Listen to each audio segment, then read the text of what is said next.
Hello guys, আসসালামু আলাইকুম। আশা করি আপনারা সবাই ভালো আছেন। আজকে আবার নতুন একটা ভিডিও নিয়ে হাজির হলাম। আর আজকে আমি গরুর মাংসের কোয়াব বানাবো 20 মরিচ দিয়ে। তো এখানে কিন্তু আমি গরুর মাংস কেটে নিয়েছি, একটু ছোটো ছোটো করে নিয়েছি, যেহেতু আমরা কোয়াব বানাবো। আর একটু ছোটো হলে কিন্তু ভিতরে মশলাপাতি ভালো যায়। এখানে কিন্তু আমি শুধু সলিড মাংস নিয়েছি। আর এখানে কিন্তু আমি কোনো রকমের হাড় অথবা চর্বি নেই, ওগুলো কিন্তু আমি কেটে রেখে দিয়েছি আলাদা, আমি পরে রান্না করে খাবো। আর এখানে আমি শুধু মাংস নিয়েছি, এবার এটা আমি ভালোভাবে কয়েকবার ধুয়ে নিব। এখানে কিন্তু আমি গরুর মাংসগুলো কিন্তু ভালোভাবে ধুয়ে পানি ঝরিয়ে নিচ্ছি। এবার আমি কিন্তু এই মাংসগুলো কিন্তু পাটায় দিয়ে দিব। আর আমি কিন্তু পুতো দিয়ে কিন্তু একটু একটা একটা করে একটু থেতো করে নিব। এইভাবে কিন্তু পুতোয় আমি একটা একটা মাংস দিব।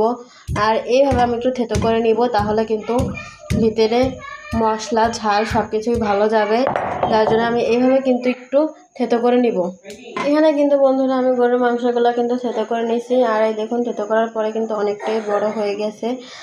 আর এখানে কিন্তু আমি নিয়ে নিয়েছি জিরে আর পেঁয়াজ বাটা, এটা কিন্তু জিরে আর পেঁয়াজ বাটা দিয়ে দিলাম। আর এখানে কিন্তু বন্ধুরা রসুন আর আদা বাটা দিয়ে দিলাম। এখানে কিন্তু আমি দিয়ে দিচ্ছি স্বাদ মতো লবণ, আর দিয়ে দিচ্ছি পরিমাণ মতো হলুদের গুঁড়া। আর এখানে কিন্তু আমি দুইটা 20 মরিচ নিচ্ছি। এবার এই 20 মরিচ দুটো আমি একটু বেটে নিব, দুটো বেটে নিচ্ছি। আর এখানে কিন্তু বন্ধুরা আমি 20 মরিচ দুটো বেটে নিচ্ছি। আর এই মরিচে কিন্তু প্রচুর ঝাল। আমাদের কিন্তু মরিচ বাটা হয়ে গেছে। আর এইগুলা কিন্তু এবার আমি মাংসের সাথে মাখাবো। আর তার আগে কিন্তু এখানে আমি একটু সয়াবিন তেল দিয়ে দেবো, অল্প পরিমাণে তেল দিব।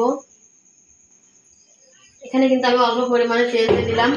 এবার আমি মরিচ আর এই মাংসের সাথে ভালো করে মাখিয়ে নিব, তাহলে কিন্তু খেতে অনেক মজা লাগবে না। বন্ধুরা মাখানো কিন্তু হয়ে গেছে। আর আমি একটা কড়াইতে দিয়ে দিয়েছি। এবার আমি পরিমাণ মতো পানি দিয়ে দিব। এখানে কিন্তু আমি পরিমাণ মতো পানি দিয়ে দিলাম। আর এবার কিন্তু আমি চুলার জাল অন করে নিব। এখানে চুলার জাল কিন্তু অন করে নিয়েছি। আর এবার আমি একটা ঢাকনা দিয়ে ঢেকে দিব। আর 25 মিনিট কিন্তু আমি এই গরুর মাংসগুলো সিদ্ধ করে নিব। ফিরে এলাম 25 মিনিট পর। এবার আমরা ঢাকনা নামিয়ে নিব। আর এই দেখুন, আমাদের গরুর মাংস সব পানি কিন্তু শুকিয়ে গেছে। আর আমি কিন্তু বন্ধুরা মাঝে মাঝে এসে কিন্তু দেখে গেছি যাতে জল দিয়ে পুড়ে না যায়। আর আমি তেল কম দেওয়ার কারণে কিন্তু এই দেখুন মশলা কিন্তু সম্পূর্ণ গোশের সাথেই কিন্তু লেগে গেছে, কোনো রকমের কিন্তু আলাদা নেই। আর যদি আমি তেল বেশি দিতাম তাহলে কিন্তু বন্ধুরা মশলা কিন্তু গোশের সাথে লাগতো না। আর গোশ কিন্তু পুরোপুরি সিদ্ধ হয়ে গেছে। আমি কিন্তু গরুর মাংসগুলো একটা প্লেটে নামিয়ে নিয়েছি। আর মশলা তেল কম দেওয়ার কারণে কিন্তু এই দেখুন বন্ধুরা গরুর মাংসের সাথে কিন্তু একদম মশলা পুরোপুরি লেগে গেছে।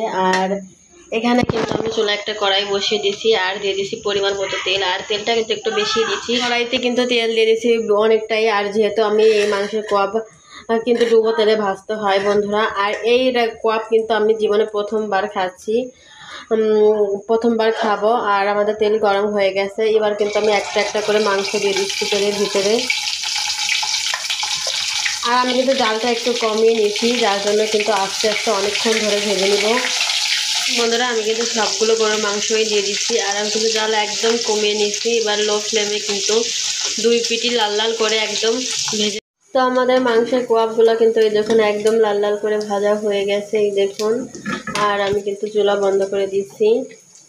এবার আমি তেল ঝরিয়ে কিন্তু একটা প্লেটে উঠিয়ে নিব। তো এই দেখুন আমি কিন্তু একটা প্লেটে উঠিয়ে নিয়েছি। আর আমি কিন্তু দুইটা খেয়ে নিয়েছি। আমার কাছে কিন্তু খেতে খারাপ লাগেনি, ভালোই লাগছে। আর নতুন খাবার, যার জন্য কিন্তু ভালো লাগছে। আর আপনারাও কিন্তু চাইলে এবার তৈরি করে খেয়ে দেখতে পারেন, খেতে কিন্তু খুবই মজা লাগে। আর ভিডিওটা কেমন হয়েছে অবশ্যই কিন্তু কমেন্টে জানাবেন। ভালো লাগলে like, comment, share and subscribe করবেন। ভালো থাকবেন, আল্লাহ হাফেজ।